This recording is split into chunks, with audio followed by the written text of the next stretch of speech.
10 বছরের বেশি কেউ প্রধানমন্ত্রী থাকতে পারবেন না? দেখে নিন বিএনপির স্বপ্নদর্শী ইশতেহারের মাস্টার প্ল্যান। কি আছে এর ভেতরে? এক ব্যক্তি কি 10 বছরের বেশি প্রধানমন্ত্রী থাকতে পারবেন? ক্ষমতার ভারসাম্য রক্ষায় রাষ্ট্রপতির হাতে কি বাড়বে আরও ক্ষমতা?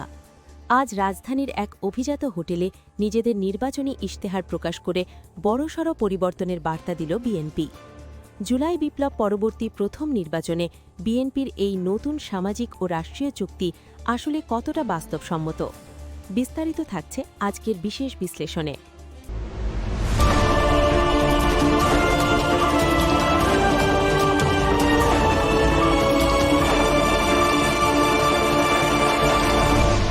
Channel CB. আপনারা দেখছেন চ্যানেল সিবি। আজ 6 ফেব্রুয়ারি 2026। আগামী 12 ফেব্রুয়ারি অনুষ্ঠিত হতে যাওয়া জাতীয় নির্বাচনকে সামনে রেখে দেশের অন্যতম প্রধান রাজনৈতিক দল বিএনপি আজ তাদের নির্বাচনী ইশতেহার ঘোষণা করেছে।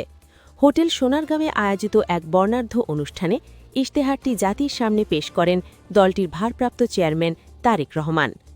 বিএনপির এবারের ইশতেহারের সবচেয়ে আলোচিত দিক হল প্রধানমন্ত্রীর মেয়াদের সীমাবদ্ধতা। তারেক রহমান ঘোষণা করেছেন, বিএনপি ক্ষমতায় গেলে কোনো ব্যক্তি 10 বছরের বেশি সময় প্রধানমন্ত্রী থাকতে পারবেন না। এছাড়া রাষ্ট্রপতি এবং প্রধানমন্ত্রীর মধ্যে ক্ষমতার ভারসাম্য আনা, উপরাষ্ট্রপতি পদ সৃষ্টি এবং সংসদে উচ্চকক্ষ অর্থাৎ আপার হাউস চালু করার প্রস্তাব দিয়েছে দলটি।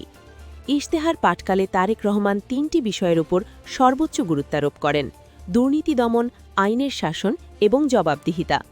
তিনি বলেন, এই ইশতেহার শুধু নির্বাচনী অঙ্গীকার নয়, এটি একটি নতুন সামাজিক ও রাষ্ট্রীয় চুক্তির ঘোষণা। আমরা যোগ্যতাকে অগ্রাধিকার দেব এবং সরকারি চাকরিতে রাজনৈতিক বিবেচনার বদলে মেধার ভিত্তিতে নিয়োগ নিশ্চিত করব। মূল অঙ্গীকারসমূহ। আসুন এক নজরে দেখে নিই বিএনপির ইশতেহারের প্রধান দিকগুলো। তত্ত্বাবধায়ক সরকার। সুষ্ঠু নির্বাচনের স্বার্থে নির্দলীয় নিরপেক্ষ তত্ত্বাবধায়ক সরকার ব্যবস্থা পুনর্বহাল। দুর্নীতিতে জিরো টলারেন্স। দুর্নীতি দমন কমিশনকে শক্তিশালী করা এবং বিচার বিভাগের পূর্ণ স্বাধীনতা। Family card. দ্রব্যমূল্যের ঊর্ধ্বগতি নিয়ন্ত্রণে নিম্নবিত্তদের জন্য ফ্যামিলি কার্ড চালু করা, যার মাধ্যমে প্রতি মাসে 2000 টাকা অথবা সমমূল্যের নিত্যপণ্য ভর্তুকিতে দেওয়া হবে। সামাজিক সুরক্ষা। মুক্তিযোদ্ধাদের ভাতা বৃদ্ধিসহ বয়স্ক ও বিধবা ভাতার আওতা বাড়ানো। পররাষ্ট্রনীতি। জাতীয় স্বার্থকে প্রাধান্য দিয়ে ভারসাম্যপূর্ণ ও মর্যাদাপূর্ণ কূটনীতি। বিশ্লেষকরা বলছেন, জিয়ার 19 দফা এবং খালেদা জিয়ার ভিশন 2030-এর সাথে জুলাই বিপ্লবের জাতীয় সনদকে সমন্বয় করে তৈরি করা এই ইশতেহার মূলত রাষ্ট্র কাঠামো মেরামতের একটি রূপরেখা। তবে সাধারণ মানুষের নজর থাকবে ইশতেহারে ঘোষিত অর্থনৈতিক সংস্কার এবং দ্রব্যমূল্য নিয়ন্ত্রণের প্রতিশ্রুতিগুলোর দিকে। বিএনপির এই ইশতেহার কি জনগণের মনে আস্থার জায়গা তৈরি করতে পারবে? বিশেষ করে প্রধানমন্ত্রীর মেয়াদ সীমিত করার প্রস্তাবটিকে আপনি কিভাবে দেখছেন?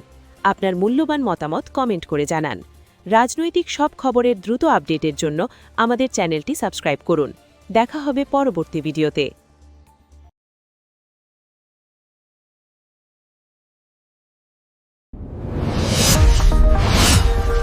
Subscribe now for daily news and updates.